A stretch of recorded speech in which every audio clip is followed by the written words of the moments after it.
said going into it that Jack, like exactly what happened with Jack. Jack's very hard to take down, and when you do get him down, he scrambles very well. I said that on maybe your podcast. I know I said it on my podcast. Clearly, he punches very hard. I said that as well. Bilal has a broken nose, a broken orbital, so yeah, it was an amazing fight. Like cage side, it was a great fight. Definitely one of the best fights of the year.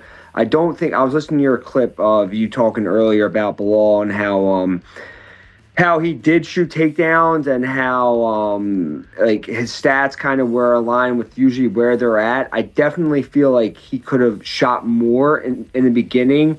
But like GC and the other guys were saying, Jack was throwing knees and uppercuts up the middle, and yeah, he made it very tough. But as far as both of them, it was a great fight and a great performance from both of them. It was definitely like I haven't watched it back yet. I'm sure I will, but watching it live, it felt very close. I don't know how it felt watching it on TV. I do think he could have tried to clinch with him a little bit more. Like you can shoot and not attempt to really get the takedown, but you get Jack to start thinking about the takedown a little bit more, and he didn't really do that for the first 3 rounds. I think he might have shot like once or twice here, but yeah, I just thought he was going to be trying to clinch with him more, because if you're just standing in space with Jack, like his boxing is clean, his head movement is great, so like you gotta, and credit to Bilal though, because he did that. He stood there, he traded with him, didn't get dropped, got hit with some heavy shots, but yeah, I just thought he was going to have a little bit different of a game plan. I think that game plan started to come out a little bit more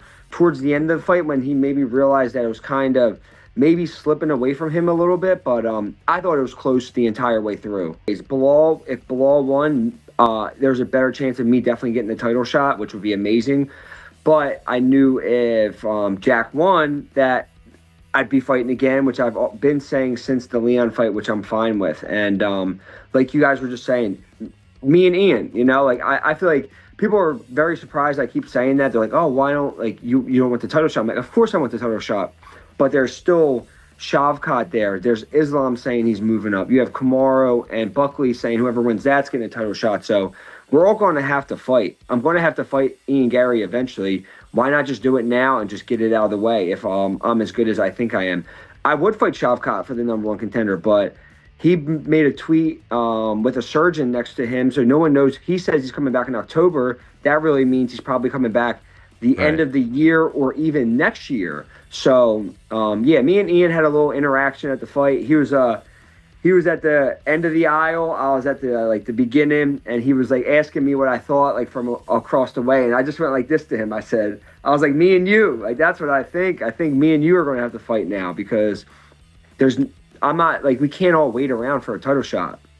I still have that. I have that #1 next to my name. I don't know where Bilal is going to move in the rankings because he lost to Jack. Maybe he'll go to 3. Maybe he'll take my spot. But for today, I still have the #1 next to my name. So, yeah, I'm still the #1 contender. How do you feel if, in fact, they go with Islam versus Jack next? Are you okay with that? Are you okay with Islam getting the title shot? Yeah, I mean, like you guys said, I would rather see him stay where he's at, you know, and kind of clean out 155. The whole double champ thing is hard, especially when 2 of his fights were against Volkanovski, and then he does have Dustin Poirier, but there's still guys at 155. And then you have Ilya trying to come up. But then again, on the other hand, he's done so much. If he wants to move up, if he's going to move up, is he going to stay there, though? Because if not, now you're holding up 2 divisions. So if he's going to move up, then me and Ian are fighting. Like, I know, like, that's the fight to make. And, yeah, that's just the way I see it.